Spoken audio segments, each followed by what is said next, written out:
Yeah. Recording. Then later I gotta edit from it.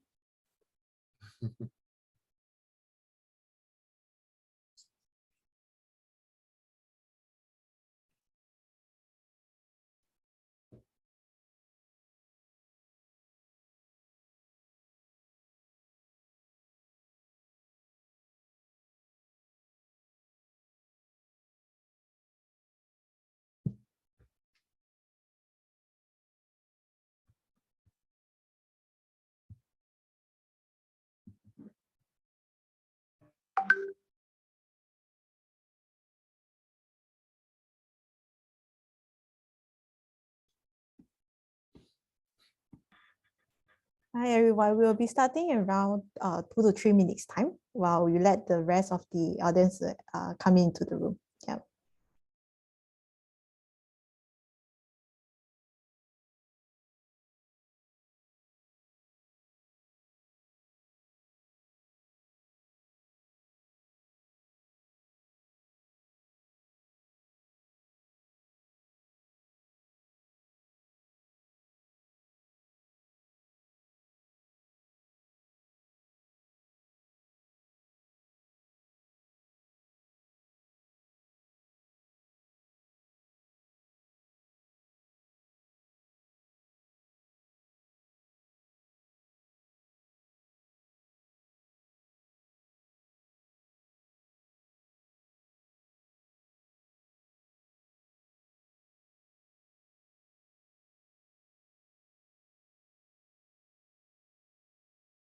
Yeah, anyway, today's discussion, we'll be talking about this podcast also. So if you haven't really, accessed the podcast or actually listened to the podcast, feel free to scan the QR code here on this page. Okay, it's actually on the top right corner. Okay.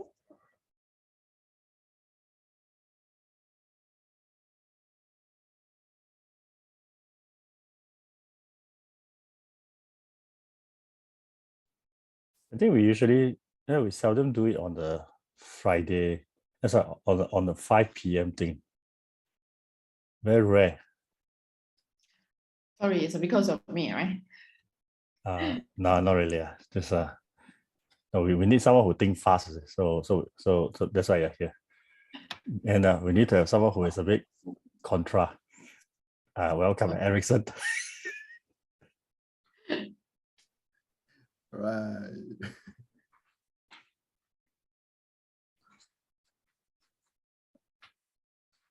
Are we supposed to have any music? No, right? Music cycle and yeah. Anyway, we'll start in a minute time. Okay. Oh, okay. Erickson, why don't you sing for us? Sing. Yeah, you do the Indonesia song and then Amy do the Korean song. Sorry, I don't know the latest Korean songs.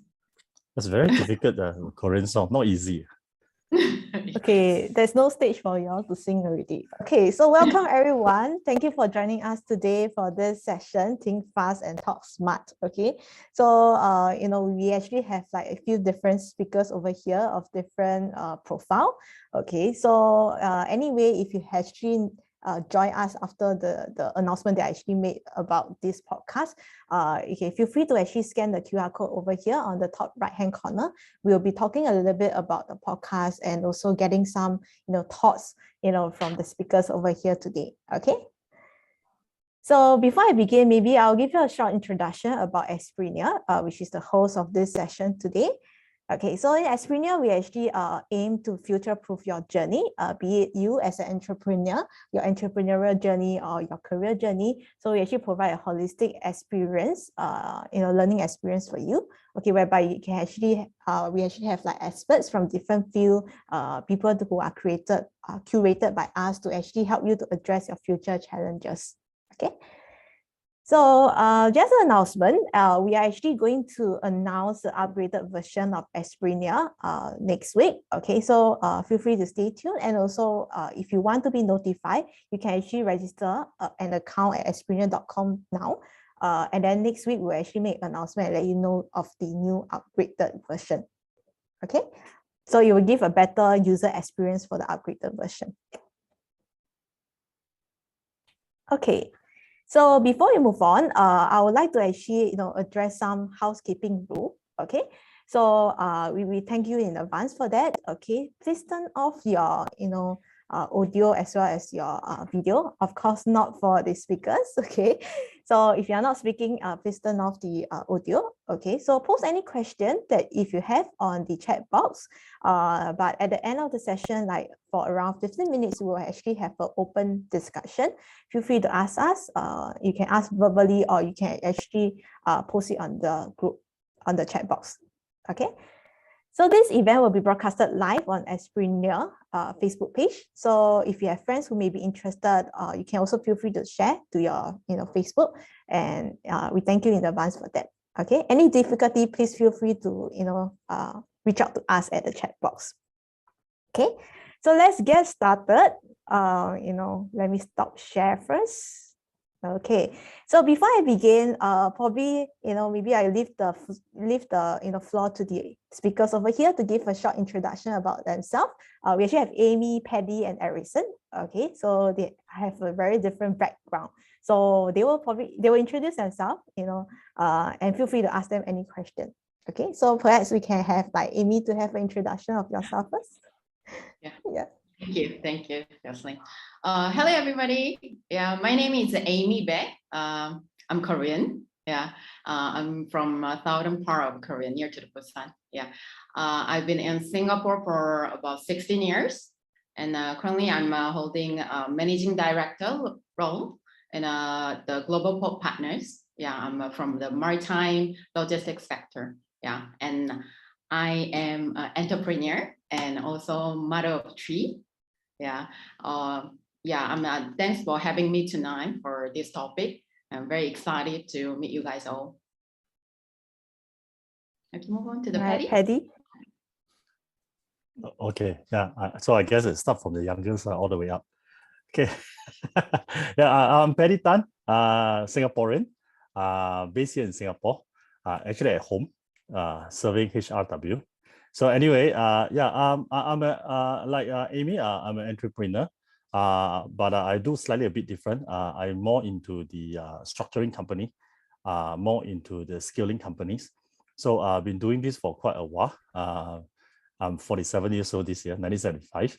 So been in this space for almost about 20 plus years, and so far is still learning a lot of stuff, which is why thanks for inviting me as one of the speakers. Okay, thank you.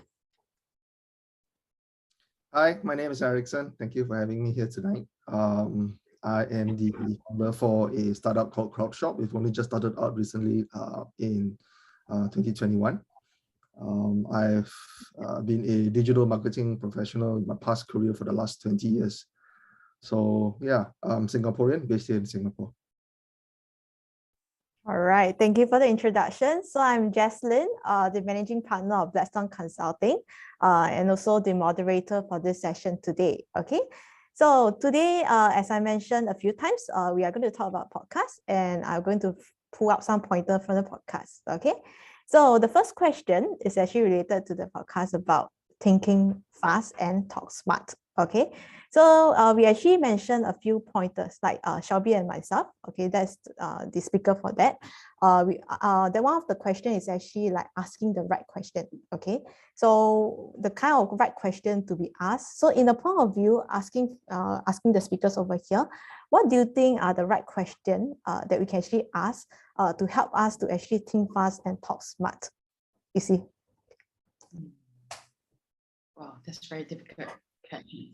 Yeah. Oh, maybe I start first. Yeah.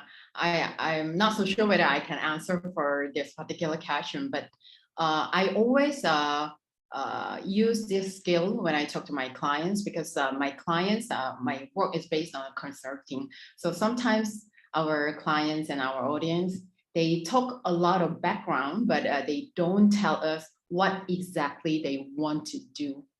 Yeah. So our skill is we give them right question that we figure out what they want. So the right question is very important to use in the conversation when you kind of get lost. Yeah. So yeah, it depending on the context in the conversation or the meeting.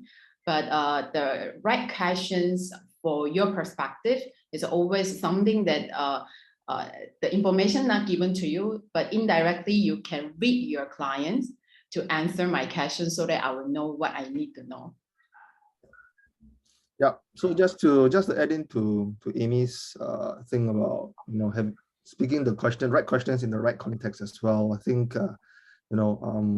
you pretty much need to understand, or at least try to get an idea where your customer is going. And then based on that, then, if you can ask the right questions, you can actually get answers out from them a lot more than what they would voluntarily give you as well. Right. And I think that is where the thinking smart also starts to happen as well. Right. If you're going to ask very upfront questions, they just give you upfront answers. But if you know how to position the questions well enough, you can actually get a lot more in terms of value, in terms of the kind of answers they give you that could help you in your next proposal to win the pitch, right? So try to read in between the lines sometimes, and I think that could get you a lot further than just asking plain questions during the conversation. Yeah, I think Betty here. For me, it's okay. Asking right questions. It really depends on who's on the other end. Because I think sometimes we have this tendency of asking questions based on our point of view. I mean, nothing wrong with it. It's just that at the end of it, sometimes we will ask a certain questions to get a certain answer that we want to have. So then we create the narrative that we want. I mean, in my line of job, in my line of work, I tend to do that. Because especially when you want to invest in a particular company, you will want to have a certain, you don't want to frame up your certain questions so that you can you can get the investor, you can get the startup founders, whatever, to answer the kind of questions that you want, so that it can allow me to take the answers that he or she reply me, to frame another question, and then frame another question, and then eventually I will put all the answers that he or she answer into what I'm actually looking at, and then from there I will judge whether is this company suitable, is this company not suitable. Reason is actually very simple. Is that sometimes I'm not saying everybody when they're pitching they always tell the truth. Sometimes people lie. So when you go in deep, they may become very defensive. So for my case is especially whether is it startup founders or even clientele who need certain solutions or whatever, I tend to frame it up, and then so they get the answers that they have, and then frame it to the next question, and then eventually you have a certain framework that you can work on. Because the biggest problem here is that when you are, let's say for example, if you're someone who is actually asking for money, you will tend to be super careful about the kind of answer. You will always give very goody feel kind of answer, so that the other party will not suspect anything. But then at the same time, if you are working with some clientele who have who are in trouble, but they only want to tell you, and then they need you to ask the right, or rather ask a better question to draw them out. Because truth to be told, all of us are probably, when we ask questions, is coming usually from our perspective, not so much on the other party's perspective. And you probably have to ask a few times, then you start to frame it up as, okay, actually this is actually what the person may or may not need. I mean, this is what I always do. And plus, I study body language. Okay, I'm a Gemini. So I tend to put all these together, and so that within a very short period of time, then you can actually sort of frame it. If it's good, continue. If it's not good, then you can just cast it aside and then start all over again, without having the other party to realize that no, you actually try to put a narrative all in together. Got confused?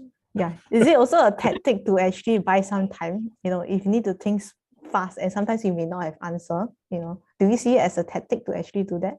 I think I think it is because to be fair, no, if you have never met the person before, you straight away go in fast and go in deep. I think people would be offended. I think because not everybody has a tolerance and all this. So usually what I'll do is I tend to crack some jokes. I mean, I'm a joker myself. I tend to crack some jokes, make it less less pressurizing, because ultimately, whether I want to invest in you or not going to invest in you, whether I'm going to solve the problem for you, it will have somehow with a certain impact to your business or certain impact to your life. So I rather crack a joke and make everybody say, hey, okay, here's the situation. My objective is 1, 2, 3, 1, 2, 3. I'm going to come in to do this. If you can give it to me, great. If you cannot give it to me, let's negotiate. If you cannot, then let's just walk away, and it's okay. So I mean, that's coming from an investors or coming from a serial entrepreneur point of view. Okay. All right. Thanks for that. I think you also raised a few points about having a template. Okay, so that brings me to a next question. Is there any particular template or fixed formula to work on, like thinking fast, talking smartly or spontaneously? Because in the podcast myself, I actually address like the flow can be like highlight the conclusion, talking about the details, and then after that ending off with a conclusion. So is there any particular fixed templates that in your point of view that you can actually advise the audience over here? I agree with the Jaslyn. I also use a similar kind of structure because if the meeting is getting longer, for me, mostly with my clients, there is a tendency we lost our goal in the meeting. If it's a 1 hour, 2 hour getting longer, then the key point we want to achieve for the particular meeting, sometimes you'll be lost. So I always start with what we're gonna achieve and what is our goal for today's meeting, point 1 to 3. Then move on to the particular sectors. Yeah. Yeah, I think it makes sense. Definitely makes sense to have a structure to your meetings, especially commercial business meetings. The last thing you want is to be going in circles or talking about things and then going off tangent. And the next thing you know is like you spend 45 minutes, we have not even touched the, reach point number 2 or number 3, and we need to go through all these questions, and then it's just a waste of time for everybody because you need to reschedule another meeting, and then you go back to it again. Spontaneous discussions is good also as well, but it needs to be in the space where everybody knows the stuff well enough. They know what is the agenda, and they are actually, it usually happens between 2 or more parties who are very clear what they want to achieve. And the spontaneity comes about when they know what they want and they are free to speak, right? Now, it's good when it's structured because you want to lead the team and say, okay, this is what we're going to do. Step 1, step 2, step 3. Things can be spontaneous and yet be structured depending on who you're speaking to as well, right? So in that case, it really depends on who you're speaking to and then what is the context of the discussion as well. Great. Okay. So, we have been talking about, people speaking to us, stuff like we speaking to others, right? Okay. So the next question will be, right, how do you actually make a decision whether to continue a conversation with someone during a networking session? Because we know that usually networking session, you actually have limited time, and most of the time you will actually want to make the most out of the session. So how do you actually make a decision to continue that conversation with the person? Yeah. Well, probably let me come in on this. I attend quite a lot of this kind of networking session. I think I've sort of jaded already when it comes to networking session. So well, you usually need to do small talk, the kind of stuff and everything, and then get to know each other because it's sort of like a bit awkward. And then from there, then you start to talk about yourself, start to talk about the other party, and it's always the first few minutes is always weird, and that's also where you decide should you continue or not continue. My tactic is actually quite straightforward. Usually I just talk to anybody random, okay, unless I have already done a lot of homework. Go to LinkedIn, download their photo, and it sounds a bit stalking. Download their photo, download their details, and then put into my phone, and then I want to talk to whoever I want. Okay, but beside that, the non-stalking part is that I will usually just talk to anybody. The fastest, easiest way is that I don't talk about myself. I ask them questions. Because here's the thing, everybody like to talk about themselves, everybody. So in a networking session, if you go in and then talk to someone else and then you just talk about yourself, I don't think the fellow is actually interested to interact with you. So I rather say, come in and say, hey, I'm so and so. So what do you do? So I will usually hover around the kind of question is, the W's, what, where, why, when, how, the kind of stuff. And that is where you can get the momentum up, because once you start asking questions about the other fella, the other fella start talking about what they need or why are they here. This is where I will narrow it down. If somehow what your needs and my needs don't meet, it's okay. I'll remember.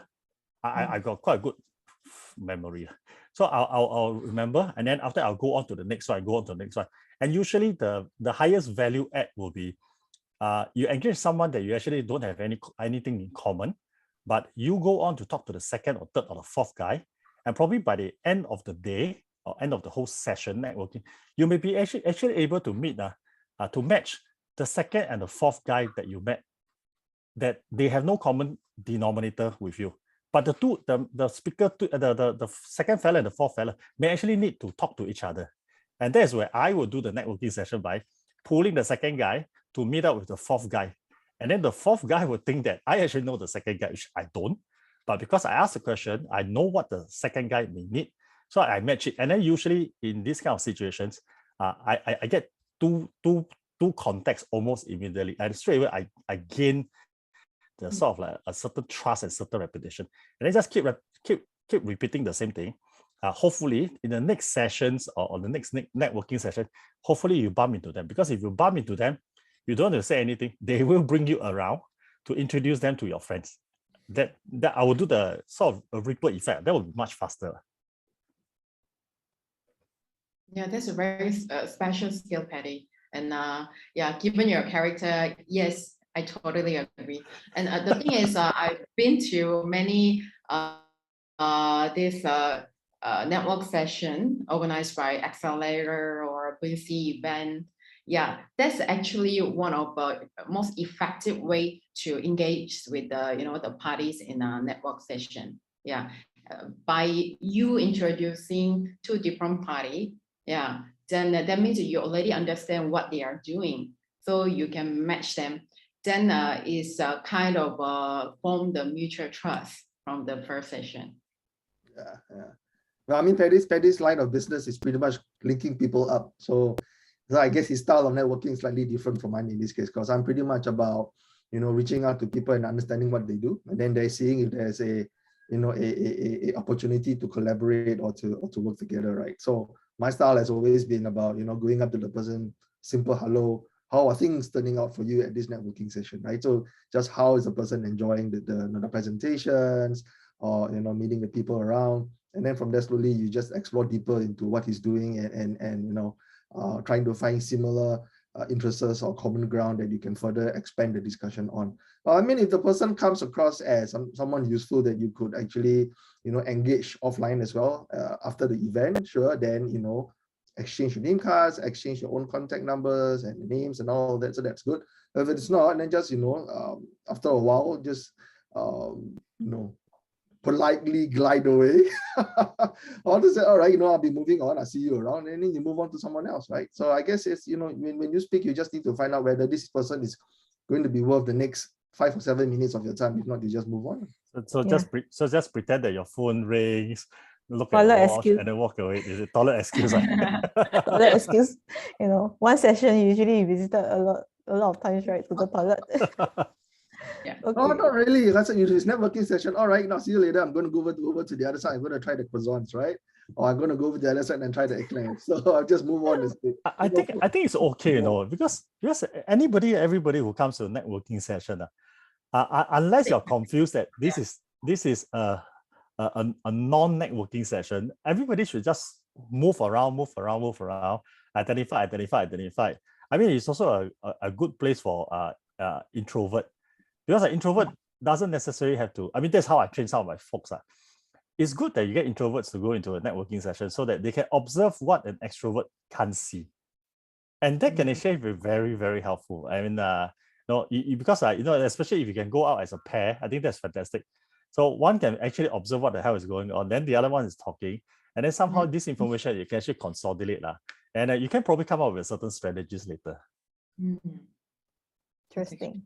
Go in pair. I'm the introvert. Yeah, right. Okay. So since we are talking about like networking, right? Because a lot of times I think we have a lot of you just go online, you search, what's the optimal number of days to actually respond to one person after a networking session.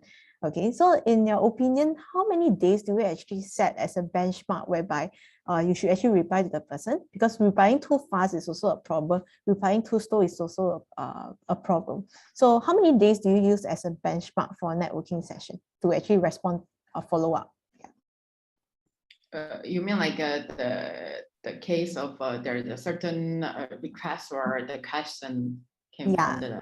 Yeah, you met a person and say, okay, I'll catch up with you after the event. So Mhm. what's the number of days that you will use as a guide, to follow up? So after you swipe right or after you swipe left, right? Yeah, I mean, if you reply too fast, right, you become very desperate, So if you reply too slow, people thought that you're not interested and forget about you. So yeah, what is the special number? Within 2 to 3 days is perfectly fine. Within 40 to 72 hours is perfectly fine. Right. Too soon, again, like you said, sounds, well, this guy's a bit interested, right? He's enthusiastic about it. Not that it's a bad thing, just seems interesting. But if you put aside too long, then people will just pretty much forget about it as well. I mean, you want to be reminded, you want to be remembered when things are still fresh in his mind, right? I mean, based on what you just discussed, especially if this person is a potential client or customer that you would like to follow up very much, then I think, no longer than 72 hours. Yeah. Depending on the priority, how you organize your priority, and also if the person you talk to has some meaningful insight and you think that there will be some potential for collaboration or whatever, then of course the faster will be better. But if it was like a genuine, get to know each other and catch up later kind of things, then I think 3 to 5 days also fine, as long as within a week, beyond that, you will forget about it. Yeah. Okay. For me, it's a bit unorthodox. Usually I don't follow up. Usually I don't. Okay. So what I do is that I mean I see it a bit different. Is that if I follow up, it's only if I manage to find the second and the fourth guy that I talk to that somehow they can match, and probably one or two of them are no more in the networking session. That means he or she have probably left. Then that I will follow up. Okay. But if it's something like just go for networking sessions, I think that's all. I will prefer. Usually, I will not follow up directly. Partly it's because I think I rather use that opportunity to make myself someone who is interesting, that people want to reach out to me. Because the biggest problem that we have is that depending on how big or how small the networking session, which can be a very business-like, can be very corporate-like, can be even in a party, in someone, in some private events, whatever. I would rather be the interesting fella that somebody will remember on the spot and wants to connect to me. Then I will do that. Otherwise, I don't follow up, because I feel that if I follow up, unless I got something very interesting to follow up. Now, let's say for example, I talk to Amy. So Amy talk. Okay, so no, she's planning to go to Indonesia. Oh, okay. So I remember. Okay, and then maybe I said, okay, she's planning Amy just said a mom of 3. So so maybe during the session I asked, okay, how are your kids and blah blah blah. Okay, maybe I know of someone who has international schools, who have a chauffeur, who have something that a mom of 3 may need. Okay, then if I come across, okay, that's interesting. Then I will pop up and say, hey, Amy, that we met up in this particular party or whatever. I came across something like this. You mentioned something like that. Hey, maybe it will be something interesting to you. Let's say Amy happens to talk about going to Indonesia in June, and probably going to an international school, and then you probably know that the international school, the recruitment or the applications, it's probably over or too late. But if I know of someone who may be able to help or maybe able to give her advice, even though she did not ask about it, I can probably just link up, because there's actually no harm for her to know more. So when I do that, I rather go a bit more personal. Then she will probably, I don't really remember, because everybody reached out to me. But if someone who actually remember about what they talked about during that session, I think she will probably have a better impression of me, and it may actually make it easier for her to recommend or introduce other folks to me down the road. Yes. I'm a salesman. Yeah. Don't talk business straight, right? I Make think people to like you first. I think it's tough, because you see the networking sessions are okay. Again, depends. If it's a pure business networking session, then naturally it's all business. But if let's say it's a wedding dinner, it's still a networking session. Okay, I'm a vegetarian. So usually, they will put all the vegetarian together in one table. Okay, so that's where you have actually got no common thing except the diet. So I think this is how I will always approach on that. Interesting. Okay. So any other factors can actually help you to deliver the impression of like, talking smart. Okay. We don't talk about thinking fast. So let's say if you need to talk smart or deliver the impression of talking smart, any other factors like dressing up, body posture, any other things that people can actually help themselves with that? I do believe appearance. Yeah. Of course, it depending on what sessions and who is your audience. But if it's business related, how you wear, and for the ladies, with and without the makeup, I think is a lot different. Giving the impression is a lot different. Yeah, and also the body language. For me, I have a habit to use a lot of my hands and the face expression. I can't really lie because you will see it immediately from my face. Yeah. So body language and appearance, I think it also take quite big part of conversation and how your audience think about you and engage you. Sometimes it's also the trust, the initial trust, how it builds up. Yeah.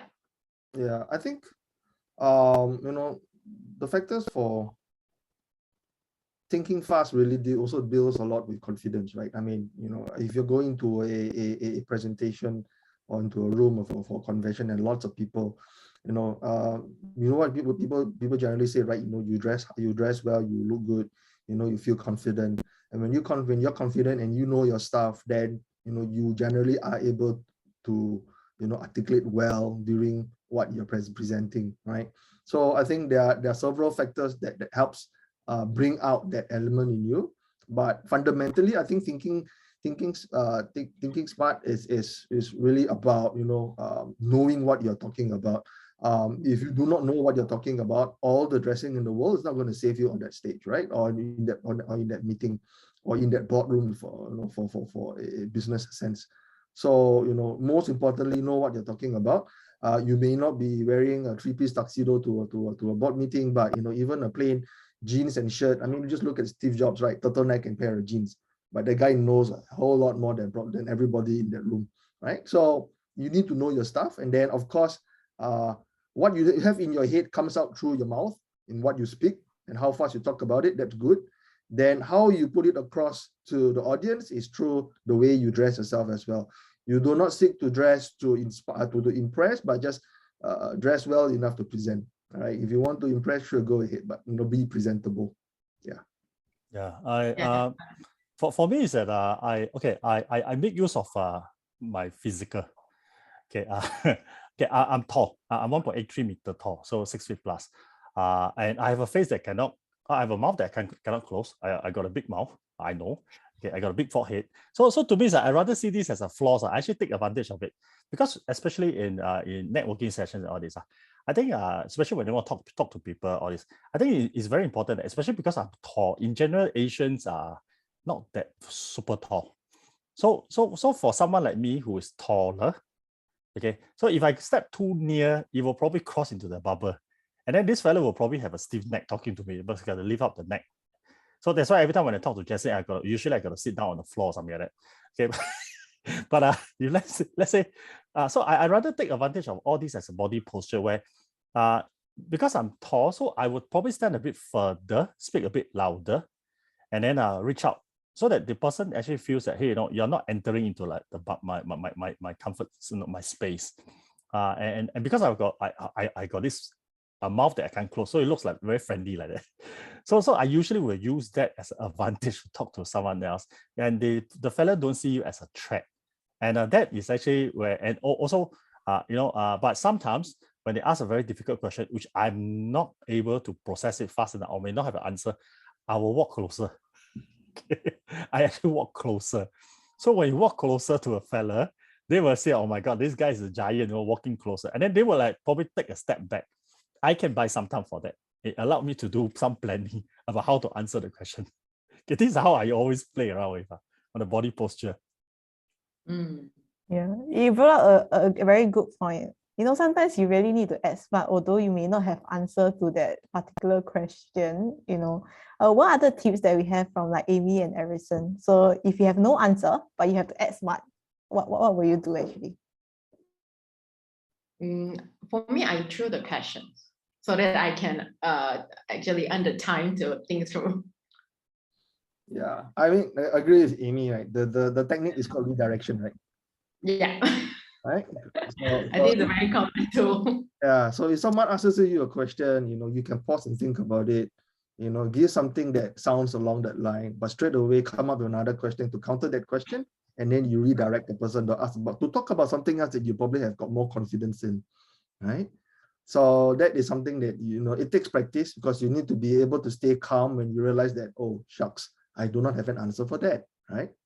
So then you got to start, okay, well, what I'm going to do next. So a lot of things is starting to go inside your head, right? I don't know the subject. I don't have an answer. I need to redirect this guy. I need to maintain the conversation. Right? I don't want to look stupid in front of him. So straight away, you've got 5 thoughts running through your head. Each of it in itself is a different entire process, right? So that's where, you need to know, again, back to the issue of context, right? Know the context of the whole discussion. You may not know everything, but there are certain parts of it and you get stuck in a situation like that. Talk about something else within that context that you know, or at least you know enough to talk about, and that would be your redirection. Hey, just I encountered quite a few of these folks who they don't really know the answer. They act smart, and then they met people like me. I will actually go after them. Go after them. Yeah. Yeah. So for me, is that if I really do not know, okay, of course, I'm not a saint. Okay. If I really do not know, I will probably try to draw some question and then to see whether does the fella actually knows the answer, and then try to assemble them together. If the attempt fails, I will probably just tell the fella, hey, actually I don't really know this, but it's an interesting question. Why not let's ask the second person, and then we go and ask the second or third person. Yeah, or you can actually say, yeah, you know what? I really don't have an opinion on that. What's your opinion on that? So you throw the question back to him, and for all you know, he may be just as lost as you are, and then, okay, you know what? I know that you don't know, and you know that I don't know, so let's just call it truce, and then we talk about something else. I think especially if you are caught off guard. Sometimes when you're having a session, like let's say like now we're having a session, somebody asks you a question that you don't really know how to. If it's a group, I think it's probably still okay. But if it's an individual, there will be situations that, I mean, we are not supposed to know everything, right? I mean, that's part of the whole learning experience, learning process as well. But I think what's scary will be you are not quite sure, and you just want to move it over, and then you make some mistake, and then it got amplified by the other side. I think that is going to be embarrassing. And it happens. It happens. Yeah. We are not just talking about networking session. Also like, pitching, as a startup owner, maybe you need to do some pitching where people really ask you a question and you need to answer. Right. Yeah. I think, okay, in terms of, let's say for pitching, I think my take here is that if the person who's going to be pitching, if he or she is actually not good in the mathematical, calculations, all these, better don't put it into the slide, and just give a touch and go. I think that's good, because I came across so many of the founders who tell you, the use of funds, and then they go into details, and then you end up the calculation is all wrong. Then we ask them to explain, they can't, and then they got caught, and the whole face is got red, and then get embarrassed, and then to them it's like, oh my god, my confidence got hit immediately. And then you can see that the next few slides or the next 10 minutes the whole entire deck go haywire already. I think the ones are going to be very careful about that.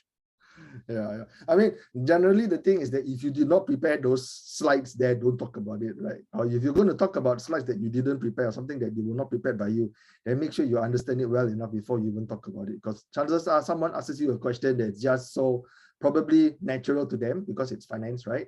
But but it's not natural to you. You're going to end up with a whole lot of mistakes along the way. But I mean, nothing wrong that you don't know. Just say, hey, you know what? Yeah, I don't think I'm gonna answer for that now, but I'll come back to you on it. That's fine. Yeah. That's also being honest. Always the magic solution. Yeah. Nobody gonna blame you. Yeah, rather than trying to smoke your way through, right? Because if you're gonna smoke your way through, people are just gonna, call it a bluff, and that's it. They're just gonna get turned off, and doesn't help both parties anyway. Yeah. Yeah. All right. Interesting. Okay. So I believe, we actually have like people in our life who actually like to speak a lot. Okay. So, speaking too much, sometimes it may actually turn off some people for some situation. Okay. So what are your thoughts for this? And do you have any example that you actually face in any situation like this? How do you deal with this? And what do you feel? Yeah. An example that I've had was I had a very short, I mean, not so very short. I had a conversation with a chap who wanted to do his own startup, and keeps on talking about what he's been trying to do. And the thing about it is that we've actually spoken on this subject before, and not once but twice, several times.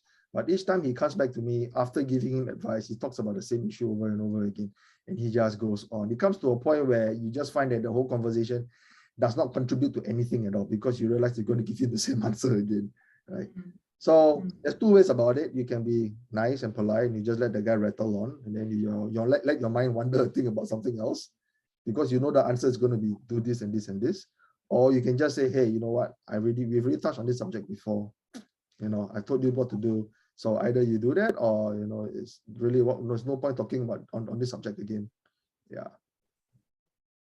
Yeah, for me also encountered a lot of similar situations. Yeah, for these cases, because I think everybody has kind of a talking habit, and some people really like to talk, but it's all over. There's no key point, and sometimes they don't know what what they're talking about, and then it's just torturous for people who is listening or having meeting together.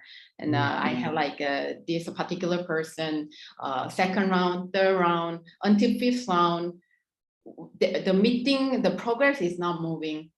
So the fifth meeting, actually, we prepare the timeline and Excel file for kind of a Gantt chart for the person. Then show him, yeah, the other time you talk about this. I think this time we will move on to the next. Until then, he couldn't realize that where he is on for this project. Yeah. So I think for myself also, I try not to talk all over. The talking, even with the friends or family, they should have some key point or the purpose of a communication, right? Yeah. Especially for the business meeting, there should have some progress. Otherwise, we are wasting time and money for each other. And being clear in what you want to talk about, I think, be clear about it. Like I guess earlier in this conversation, you mentioned about being clear about what you want to achieve in this meeting. Lay it out, structure it. All right, hey, thank you for this meeting. Guys, for attending this meeting. Today we want to talk about this. We want to talk about this. We want to talk about this. Right. So let's start from the first one, and then you go through. Right. So I guess the organizer should always also play moderator as well. I mean, let people talk. All right. Explore ideas. Not to say that you have to be rigid and stick to what's on the agenda. Sometimes off-tangent topics can lead to solutions. Off-tangent topics can lead to creative ideas as well. But control it and then bring it back and say, okay, guys, I think that's just good. Let's go back to the original topics of the discussion. Back to point 2. This is how we should do, right? And then at the same time, keep notes as well. Yeah. So organizers should also play moderator. And even if you're not an organizer, know that you are going off tangent, and then do your bit. Help the moderator bring everybody back to the table again. For me is that I depends on relationship. Really depends on relationship, because if the fellow and I are close, I'll probably tell him to shut up. Okay, I will do that. If it's close enough, I'll just because I mean, come on, it's close, and you won't damage the relationship. I mean, this is how I see it. But if it's someone who is already arranged an appointment, do an hour talk, then the typical scenario of someone that you have never met before, and no, you guys want to do introductions, then the first thing is that it probably will be the standard. What do you do? What do I do? Okay. What do I do now? What do I do later? And what are the things that we can work out together? And then the last part will probably be Q&A. I think then that's where you structure the whole thing. But if it's someone that you have never met before, and then you guys have a Zoom call whatsoever, because I think most of us say work from home or whatever. Zoom call, sometimes we over plan, and then you forget that you need to go toilet. You forget that you need to eat lunch. So what I always do is I will just go straight into it. If the introduction take too long, then you know that, hey, the next 40 minutes, 45 minutes is not enough. Then I will shorten my version. Because the objective is, I mean, truth to be told, it's on two parties. Who needs who? I'm a very pragmatic guy. Who needs who? If it's just forming a relationship, saying, say, hey, there may be something that I need from you, there may be something that you need from me, even though it's on a very not on exploring stage with each other. I think somehow, somewhere, we should have an answer beforehand that who may need who more. That's where you need to identify, and then you narrow it down. And if that is the case, then good. If I need you more, please, by all means, I want you to talk as much as you can so that I can ask all the questions without having to ask many questions, because whatever that you share with me will probably fit some of the answers that I actually want to ask, that kind of stuff. But if it's a friend, I'll probably just walk away. I mean, I got a few times doing that. Fella talk for nonsense, call you, talk for nonsense. I'll just switch off and then I just don't go away. And usually they're okay. All right. Okay, so anyway, audience here, if you have any question, please feel free to ask at the chat box. Okay, so we will ask the last question. Okay, so away from the topic, I know today's topic is about thinking fast and talk smartly. So let me ask a question that is like of a total opposite. Okay, so when should you actually talk stupidly and then act dumb? There will be a situation where you need to do that. When should it happen? Yeah. You're talking about business, talking about wife. Yeah, you got caught by wife for doing something stupid. I think have to do that. That's just stupid, and then get away from it. And that's it. But I don't think it's in this context. Yeah, let's talk about business then. Yeah, AV? Well, so on purposely play dumb, you mean? Yeah, then okay, for the business wise, it will be I really don't want to talk to that person, then I will pretend that then talking about nonsense. That's the one of tip to walk away from make the person walk away from conversation with me. Yeah. And now it applies to my kids also. When the kids has I have 3 kids. When the kids all come home, then they start to talk about their day. I'm the one person, and there's a 3 mouths talking, then I will play dumb. Yes, it's very effective. Oh, okay. From a business perspective, I find it a bit hard. Yeah, it hasn't really happened before, but I guess if I had to, I'll just start looking silly about it. I was like, I got no idea. Yeah, I don't know. Maybe someone down the road knows about it. Maybe you should ask that guy over there. Right? No idea. Just say I don't know. That's it. I mean, I don't have to look dumb, but I'll just say I don't know. That's it. I think also it depends on relationship. But again, if it's someone that you know, the person probably already know, your personality, your characters and all this. You really want to act dumb, it's either make it very clear that, hey, I'm actually not interested in this conversation. Let's not continue, and then we just move on, and it's okay. And the relationship usually will not end prematurely. But if it's someone that you don't really know, and then they caught you in the situations like what Amy said, caught you in situations that it's not very favorable. For example, well, couple of times actually, you're peeing. For guys, you stand peeing. A fella pitch to you while you're peeing. This is something I really hate. Okay, I got it several times already. Because what the hell? Let me finish. That's my zen zone, you see. So people there just pretend. Okay, and then just walk away. I think it's okay. Nobody want to shake your hand anyway. So so I think the acting dumb part is really upon a relationship. I think it also depends on the authority also. I mean, the thing is that, for example, like in my line of work, we fix companies are in trouble with fixed company. So some companies are the typical companies are very Asian company, where you usually have the CEOs, which is the the boss, the owner, then the wife is usually the CFO, and a whole bunch of all this. They are in trouble. They talk to you, then then they will probably try to overwhelm you with their wealth, try to overwhelm you with their, their empire building and all this. I mean, it's nothing wrong. But the thing is that you know very well that is their stage. They will want to show this in front of everybody because that is their stage. I mean, like for example, we work on a project with one of the larger brand in Japan. Yeah, the fellow just went on and on. Supposed to be a 15 minutes, 20 minutes thing. He went on and on for 2 hours. Just let him be. Because why? Anyway, he paid for my accommodation, pay for everything. We just sit here, let them talk, because it may sound very boring, it sounds very arrogant, but eventually, if you take away all the tones that they use, you may actually find that the information given to you is actually, fella is actually doing all the homework for you. So when the fella is doing all the homework to you, why not just sit down there and act dumb? I mean, probably not act stupid, but act dumb, but ask some questions. Oh, no, like for example, like the case, fella built almost 40 plus years of business. Now looking for successor, looking for this, looking for that, but his son cannot make it, that kind of stuff. So by the time you ask a couple of questions, like, okay, so when you first started 40 years ago, what were you trying to achieve? Because what you were trying to achieve 40 years ago and what you are already now is the same thing that you have achieved. Maybe no. Maybe there's a sense of disappointment and things that you cannot achieve. So you just ask a lot of stupid questions. To others, it's like, why are you asking this kind of question? It's like irrelevant. But if you're trying to fix a company,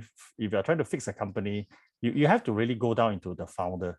So I rather pretend to ask stupid questions, but let the fellow talk as much as possible and then get all the necessary details, which is why you usually need introvert and extrovert, so that the introvert can pick up what extrovert don't. Then pick up everything, then you assemble everything. That is probably your playbook already. Yeah. I mean, sometimes there will be situation whereby you are actually talking to someone who probably, more egoistic, okay, but you have an objective to speak to the person and you want the person to feel good about them. So that's where probably sometimes you can actually add a little bit dumb to the particular topic, so the person feel good, but you actually achieve your objective, although you do know the answer to it or you have your own thoughts to it. Because sometimes there's no point to actually argue on the situation whereby it actually put you at a disadvantage. I think that's my point of view for that question also. Yeah. All right. Okay. So, anyone have any question? Or if not, we will continue to ask a few more questions. I want to add something. Well, I'm a Singaporean, but I traveled quite a fair bit when I was younger. Okay, I realized there's a huge difference between the Asians and the Westerner. I think okay, I know the topic today is about think fast and talk smart. I realize for a lot of Asians we can think fast, but we tend to talk slow or talk slower. It's not a negative thing, it's actually a positive thing. Whereas in some Western countries, a lot of people can I won't say they think slow, they do think fast, but they tend when they talk, they like to overwhelm. I think this is the part that when you put a Westerner and an Asian together in the meeting room, in the networking sessions, if you're from a third party, you can probably see that, okay, like, like the Western guy sort of like overwhelm the whole conversation. And it's a very common thing. You tend to overwhelm the whole conversation. And then ended up the Asians is like, sort of like a bit more quiet, a bit more reserved. But that may not actually be a bad thing. I mean, I feel that it may not be a bad, because I came across a lot of where a lot of people always think that, when you talk to a Westerner, let's say talk to Americans, talk to a British guy or whatever, a lot of people tend to think that, because they speak very fast, the words that they use and all these are very different. So a lot of Asians tend to hold back quite a fair bit. But I think on the contrary is that like Singaporeans, we speak very fast. I mean, I speak very, very fast, even though I work in the States and all this. We speak very, very fast. And usually it's the other way around. They may not understand what the hell we're talking about because we speak very fast. So I think it's just more of like the opener can be something like, hey, I'm from Singapore. I speak fast. I'd rather tell you my flaws. And then so that you will have a certain expectation when you start listening to what I say. And then I will have a certain expectation. So like last time when I was in New York City, very different. When you meet some Westerner, the very first thing I'll say, I'm from Singapore. And most of the guys will say, part of China. Okay. So when you talk to those guys, you can ask, okay, are you from East Coast? Are you from the West Coast? you know, because East Coast and the West Coast are US, they talk pretty differently. Okay, they have a certain accent and all this. So once you establish that already, I think the conversation can actually be easier. I mean, this is how I see it. Okay, so in my line of work, as a digital marketer in agencies, I work a lot with Caucasians. So Caucasians in the sense, Westerners, people from the US, the UK, Australia, Canada, a whole bunch of them, right? So the general thing that I've observed is that when they speak, they tend to be able to project persona. They tend to be able to project, authority. And that comes about again with what I mentioned earlier, confidence in knowing what you're talking about. When you're confident in knowing what you're talking about, 90% of what comes out of your mouth is pretty much the truth. Or I would say something that people generally or most likely will agree with. And when people resonate with what you speak, that's how you capture their attention. All right. Now, not to say that us Asians can't do that. I mean, we are equally as intelligent as them and be able to speak as fluent as them as well. Right. But I guess there is a slight bias between the Asians and the Westerns, right? As the saying goes, right? You ask a Chinese man to go and sell inside a room, he won't close the deal. But if you ask a Western man, give him a coat, take a briefcase, walk in the room, sell exactly the same thing, he sells it, right? So there is an existing bias. That is something that we have to agree with, right? So generally, most of the time, you see a lot of sales folks are all your Western chaps, your Americans, your Canadians, and your Brits, okay, or even your Aussies as well, okay. But the one who execute and rolled out are usually the Asians. All right. So staying to the topic of think fast and talk smart, right? So that's the reality of things, okay. So how do we Asians actually deal with that? And I think one very good example that for me I've actually learned is our founding father Lee Kuan Yew, right? Go observe the way he speaks, right? Or even Shaman at your World Economic Forums, right? The way they speak is coming in with, again, confidence in knowing what they're going to talk about, and then speaking it slow and with authority, right? You can't speak as fast as the Westerners, then you speak as slow as a Chinese man would, but with authority and confidence. And let them listen to you and cling on to every word that comes out from your mouth. Of course, again, back down to confidence, back down to knowledge, back down to expertise, right? Then from there, lead them along the way. Give that snippet of information along the way as you respond to questions and answer. Then you will be able to counter that kind of effect in the room. Yeah. All right. Okay, so we do have some questions from the floor. The first one is, how do you feel comfortable speaking in a spontaneous situation? Okay. So that's number one. And since we are running out of time, I will actually put in the second question also. What are some of the tips that you can actually use to train yourself to think fast? Okay. I'll probably take the question, how to feel comfortable speaking in spontaneous situations. Because it's spontaneous, simply means that there's actually no way for you to guard against. And it means that whatever that you know, whatever that you do not know, you do not know.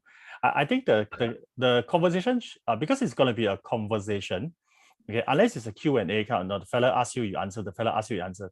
I'd rather turn the whole thing into a conversation. Because when you turn it into a conversation, you may be able to find out exactly why is this person asking you this. I don't know, I ever come across people who ask you 10,000 questions, and then all your answers you still, by the time you finish everything or answering all the questions, you're like, what just happened? You don't really know what the hell was the person actually trying to get. I think because if it's spontaneous situations, how I always do it is that I'll ask back the same question also. Okay, why do you want to know about this? No, what is the objective? How can I? Because there can be one question but there can be multiple types of or different versions of the answer. Like for example, if you tell me, hey, should I raise fund? No, should I raise fund? Then my question would be, what are you doing first? Are you doing a startup already, or you plan to do a startup, or you have or you run out of money? I think then the kind of questions were able to help you to sort of like frame the whole entire thing up. Then you ask a bit more questions when the person answer you. But by the time you know, okay, this is something that we are probably looking at, and then I will probably push it down a bit more to find out why do you want to know, because certain answers should not be used as a guide. Okay, like for example, in my case here, there will be some folks will ask me, should I raise funds for my startup?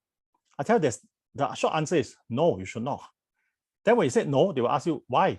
Then basically they're waiting for an answer which is a yes. But the answer that they want is actually not a yes. The answer that they want is the justification of why they need to raise funds. So that is probably the actual question that they should ask. But they need to ask a simple question to draw everybody out. So I think I will probably ask a question and then frame the whole thing up, and so that everybody will be comfortable. Otherwise, it is like you're sitting in a police station where the police will ask you, hey, do you take drugs? Then there will be a yes or no answer. So I think it's going to be quite tough if you just answer point blank. Okay. And any other add-on from the rest? If not, we will end this session. I using the same the method as Patty does, because those questions that I'm not ready and I can't just pull it out from my brain things.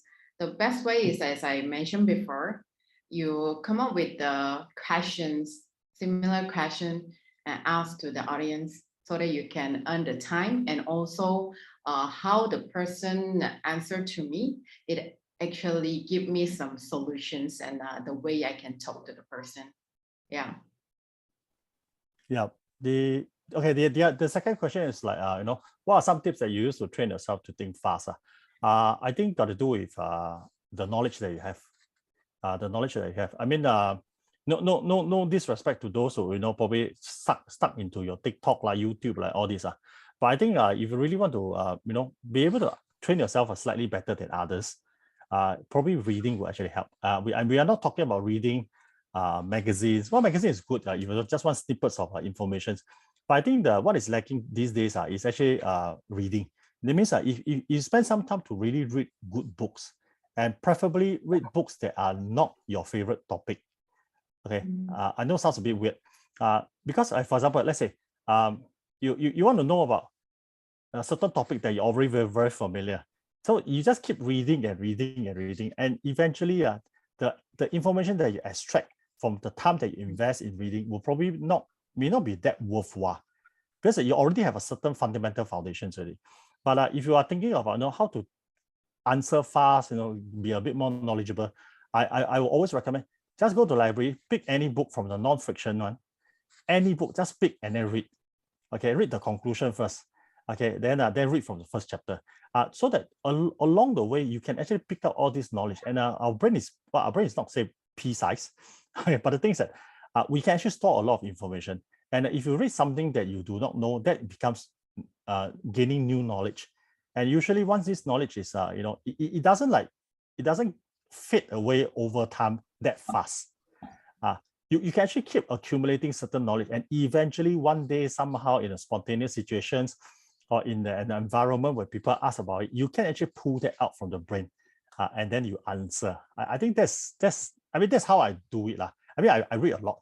I do speed reading. I think if you have some money, go invest in some speed reading. As I really get a professional to teach you about speed reading. I read a lot. I do about 150 books per year. So yeah, that's a lot. So I think that will help you to be not say smarter, but you're able to you're able to store all this knowledge that may one day be able to connect them each other together. So one day when you are able to connect them to each other, it's easy for you to draw it down. And that when you come to the networking session, you may actually just be the smartest guy in the room without knowing it, unintentionally, of course. And when you start talking to everybody, and everybody will like, what the hell? How can this guy know so many things? Actually, it's not. It's not that you know a lot of things. It's that the other party probably did not invest the time to gain this newer knowledge, and ended up somehow you just shine for no reason. I think that you can switch it around. Then that's where when you speak, it becomes, oh, wow, this guy actually think fast and then speak smart. No, talk smart, sorry. That can be one of those cases. That's me. Yeah. You can also watch video.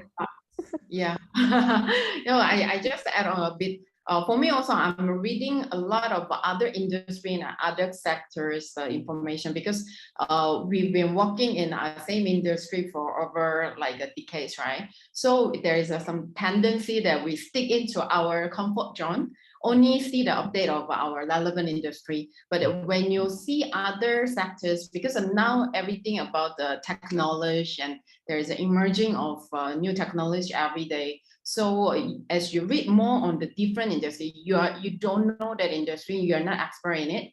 But as you get to know, although it's a very shallow knowledge, as you know more area, you can engage with the whatever conversation with whoever.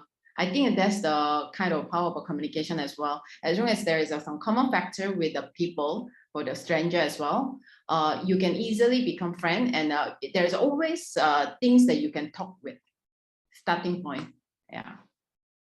All right, thank you for the sharing. Thank you, the speakers, for a very insightful discussion today. Okay, so we have come to the end of the session. Okay, so if you want to get connected with the speakers here, feel free to scan over here, or you can actually also access it at the chat box. Okay. So if you have any, questions, further questions, or even thoughts that you actually want to share, you can join us as our committee at Telegram. You can scan this QR code over here, or also you can actually access at the chat box. You can continue ask any question over there. Okay. Okay. So lastly, to end off, this is a newsletter that probably may be interesting for audience over here today. We talk about why startup fail, and we actually assess a few pointers about startup failures, okay, in Southeast Asia. Okay, you can scan over there and access to it. Okay, so thank you very much for joining us for this session today, and thank you like Amy, Harrison, and Patty for a very insightful sharing. And yeah, I think it's time to actually take on some tips, practice and think fast and talk smart. You see. Okay, thank you very much. Thanks Thank for you for having having me. us, Thank you. everybody. Bye. Bye. Bye.